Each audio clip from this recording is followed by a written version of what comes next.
India China బార్డర్లోని disputed ల్యాండ్లోని ఈ ప్రదేశంలోకి ఎవరూ వెళ్లలేరు. వెళ్లటానికి ఇంతవరకు ఎవరూ సాహసించలేరు. ఈ ప్రాంతాన్ని కొంకాలాపాస్ అంటారు. లద్దాఖ్కు తూర్పున ఉండే ఈ ప్రాంతం తమ భూభాగంలోకి వస్తుందని చైనా 1956లో ప్రకటించింది. 1959లో అక్కడ భారత బార్డర్ సెక్యూరిటీ ఫోర్స్ మీద దాడి చేసింది. ఆ దాడిలో 10 మంది భారత జవాన్లు చనిపోయారు.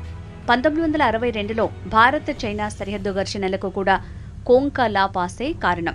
ఆ యుద్ధం తర్వాత ఈ సరిహద్దును విభజించారు. ఇందులో చైనా వైపున్న ప్రాంతాన్ని ఆక్సాయ్ చిన్గా వ్యవహరించారు. దానికి సమానమైన భూభాగాన్ని భారత్కు చెందిన లద్దాఖ్గా సెటిల్ చేశారు. రెండు దేశాల మధ్య టెన్షన్స్ ను పెంచే ప్రాంతంగానే కాకుండా కొంకాలాపాస్కి మరో ప్రత్యేకత ఉంది. అదే షాకింగ్ స్పెషాలిటీ.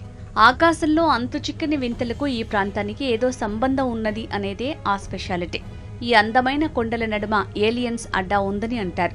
అందుకు ప్రూఫ్స్ ఉన్నాయని ఒకవైపు చైనా అంటోంది, మరోవైపు ఇండియా కూడా అదే అనుమానాలు వ్యక్తం చేస్తోంది. ఏంటా మిస్టరీ?